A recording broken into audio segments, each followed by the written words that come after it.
Hola, ¿qué tal? Seguimos con nuestras preguntas y respuestas. Llegó a mi Facebook la pregunta de un amigo que profesa la fe católica y me preguntaba sobre la confesión. La confesión, el sacramento. Ellos le llaman los sacramentos. Y entonces intenté platicarle, enseñarle. Y me di cuenta que es un punto importante, que es un tema en el cual hay mucha ignorancia, más por el lado del catolicismo. Entonces, quisiera hablar sobre la confesión. ¿Qué es la confesión? Las doctrinas católicas dicen que la confesión es el sacramento en el cual, por medio de la absolución del sacerdote, se recibe el perdón de nuestros pecados si se confiesa el ser humano arrepentido. Porque ellos dicen que la Biblia dice que confesaos unos a otros vuestros pecados para que seáis salvos. Y bajo esa premisa vamos a ver qué es lo que dice la Biblia. ¿Qué es lo que nos dice la Biblia? ¿Puede un sacerdote realmente perdonar pecados, queridos? Porque también utilizan Juan 23.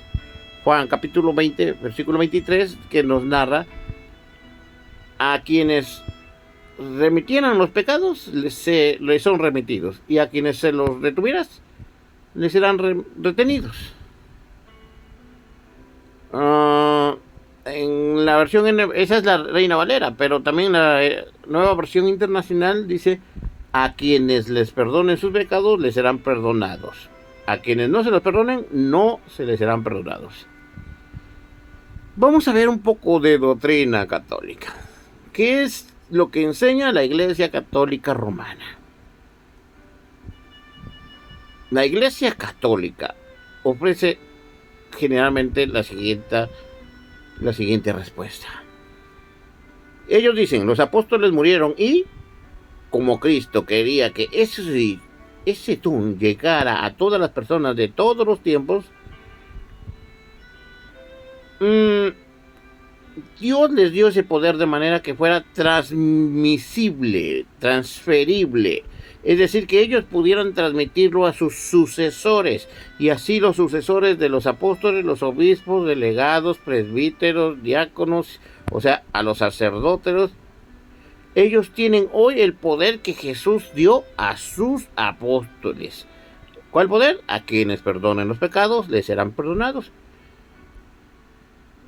Y nunca agradeceremos bastante este don de Dios que nos devuelve su gracia y su amistad, su doctrina católica.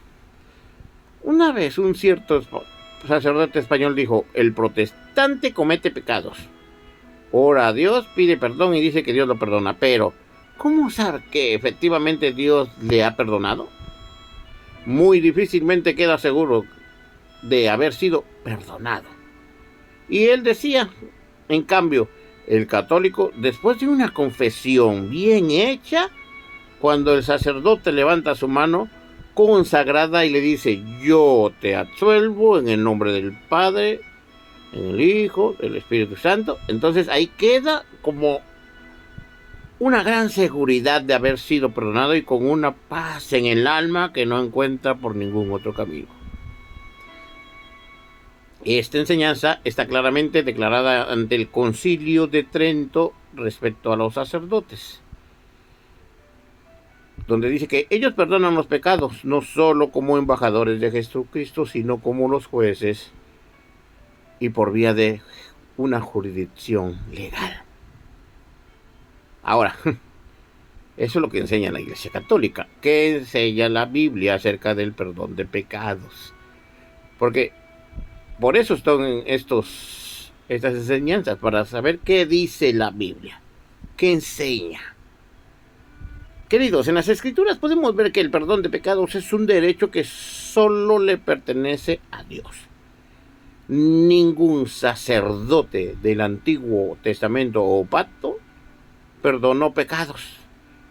Solamente eran usados para reconciliar al pueblo con Dios, pero mediante un ritual de sacrificios de animales, según el pecado y situación económica de cada individuo, ¿verdad? La confesión de pecados no nace en los dogmas de la Iglesia Católica, sino en la Biblia, pero las diferencias son abismales. Levítico 5:5 nos narra: cuando pecare en alguna de estas cosas, confesará aquello en que pecó. El versículo 5 se refiere a las 3 clases de pecados descritos en los versículos del 1 al 4 de Levítico 5. Un énfasis en estos versículos es que la persona que se dio cuenta de su pecado después del hecho debe confesarlo. Debe confesar y después traer su ofrenda. La confesión era muy crucial, era muy importante, ya que era la señal externa, o sea, de afuera, de que se tenía conciencia por ese pecado, y por otro lado buscaban el perdón de Dios. Se debe aclarar puntualmente que el sacerdote del Antiguo Testamento no era la persona que perdonaba al ofensor. Su ministerio como sacerdote consistía en reconciliar, no perdonar, reconciliar al pueblo con Dios. Al llegar a las páginas del Nuevo Pacto o Nuevo Testamento, nos encontramos con Jesús, que sí tenía potestad para perdonar pecados. Jesús claramente era un hombre, pero al mismo tiempo era Dios encarnado entre los hombres. Y una de las evidencias acerca de su deidad es que tenía la potestad para perdonar pecados, algo que solo le corresponde a Dios. Eso lo estoy estudiando en Marcos, en el estudio de Marcos que estoy dando por WhatsApp, ahí en el capítulo 2, versículo 7. Al ver Jesús la fe de ellos, dijo al paralítico: hijo, tus pecados te son perdonados. Ahí Marcos capítulo 2, versículo 5. La Iglesia Católica, queridos, afirma y enseña que esta potestad la confirió a sus apóstoles y luego ellos a los líderes de la Iglesia primitiva, y así sucesivamente a través del tiempo. La Iglesia Católica como argumento presenta lo siguiente: el sacerdote perdona los pecados por una sola razón, porque recibió de Jesucristo el poder de hacerlo. Además, durante la confesión aprovecha para hacer una corrección fraterna y para alentar a los penitentes. Ahora veamos un análisis del texto bíblico en su contexto. En primer lugar, las palabras de Juan 20:23 no son dirigidas a una clase selecta de hombres llamados sacerdotes, sino a los apóstoles, quienes continuarían la labor de su Señor. Segunda, el Nuevo Testamento no dice nada de un grupo selecto de sacerdotes. Por el contrario, el Nuevo Testamento enseña que todos los creyentes son sacerdotes. En 1 de Pedro capítulo 2, versículo del 5 al 9, se describe a los creyentes como un sacerdocio santo y un sacerdocio real. Apocalipsis 1:6 y 5:10 describen a los creyentes como un reino de sacerdotes. Tercero, la sucesión apostólica no es una enseñanza bíblica, sino un dogma de la Iglesia Católica, que también se ha impregnado un poco de esa locura en la Iglesia evangélica. Cuarto, los apóstoles nunca tuvieron la misma potestad de Jesús para perdonar pecados. El versículo pareciera indicar que Jesús les transfirió, les delegó ese poder, pero la realidad bíblica en su contexto no muestra aquello. Veremos un ejemplo donde Jesús perdona los pecados de un paralítico, ahí en Mateos capítulo 9, versículo 2, donde nos narra: y sucedió que le trajeron un paralítico tendido sobre una cama. Y al ver Jesús la fe de ellos, dijo el paralítico: ten ánimo, hijo, tus pecados te son perdonados. ¿Quién de los apóstoles perdonó pecados de esta manera? ¿En qué parte de la Biblia presenta a los apóstoles perdonando pecados? Ningún lado, ¿verdad? Porque no existe un solo versículo en que algún apóstol, algún discípulo le diga a un hombre: tus pecados te son perdonados por la autoridad que recibí de Jesús. ¿Verdad que no? Cuando estudio de forma minuciosa las Escrituras, puedo darme cuenta que los apóstoles jamás perdonaron pecados, y mucho menos pecados ajenos, como nos quiere hacer pensar la Iglesia Católica. La Iglesia Católica comprende el texto de forma literal, pero no hay ningún texto bíblico que pueda usar para corroborar su interpretación errónea. Las palabras de Jesús no deben ser entendidas de forma literal, queridos, ya que el resto de las Escrituras no lo enseñan así. Este versículo no autoriza a los apóstoles para perdonar pecados cometidos contra el Señor. Un maestro del seminario decía que este versículo no les da licencia a los cristianos para perdonar pecados. Jesús se refería al hecho de que un creyente puede declarar con certeza el perdón del Padre, pero el pecador, o mejor dicho, para el pecador, gracias a la obra de su Hijo. En caso de aquel, o de que aquel se haya arrepentido y creído en el Evangelio, el creyente puede decir también con certeza a quienes no han aceptado el mensaje del perdón de Dios mediante la fe en Cristo de sus pecados, y que sus pecados no han sido perdonados. Otro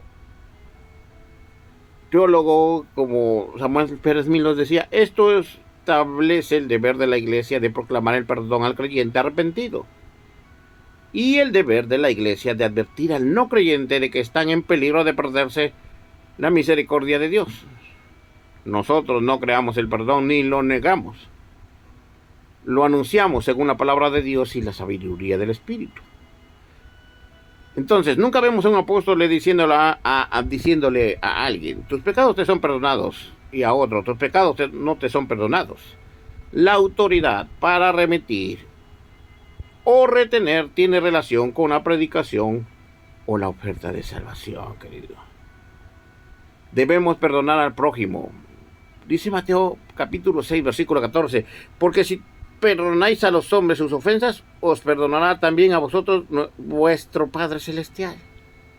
Colosenses 3:13 dice: soportándonos unos a otros y perdonándonos unos a otros, si alguno tuviere queja contra otro, de la manera que Cristo nos perdonó, así también háganlo ustedes. Tengo la capacidad y deber de perdonar al que me ofendió o hirió, pero esto es muy diferente a tener la potestad de perdonar los pecados de cualquier persona como un representante de Dios aquí en la tierra. Queridos, no necesitamos confesar nuestros pecados a ningún sacerdote terrenal. Si confesamos nuestros pecados, nos narra la Escritura, si confesamos nuestros pecados, Él, ¿quién? Dios. Él es fiel y justo para perdonar nuestros pecados y limpiarnos de toda maldad. En Primera de Juan capítulo 1, versículo 9. Primera de Juan capítulo 2, versículo 1 nos narra: hijitos míos, estas cosas les escribo para que no pequen. Y si alguno hubiera pecado, abogado tenemos para con el Padre. ¿A quién? A Jesucristo el justo. Primera de Timoteo capítulo 2, versículos 5 y 6, queridos. ¿Qué dice la Biblia? Porque hay un solo Dios y un solo mediador entre Dios y los hombres, Jesucristo hombre, el cual se dio a sí mismo en rescate por todos, de lo cual se dio testimonio a su debido tiempo. Así que en ninguna parte del Nuevo Pacto o Testamento es enseñado el concepto de la confesión de pecados a un sacerdote. Debemos confesar nuestros pecados a Dios, nos lo dice en 1 Juan 1:9. Como creyentes del nuevo pacto, como creyentes en Cristo, no necesitamos mediadores entre Dios y nosotros. Podemos ir directamente ante Dios por el sacrificio vicario, por el sacrificio sustitutivo de Jesucristo en la cruz. Queridos, sigamos aprendiendo. Dele like, comparta, de que la gente siga aprendiendo.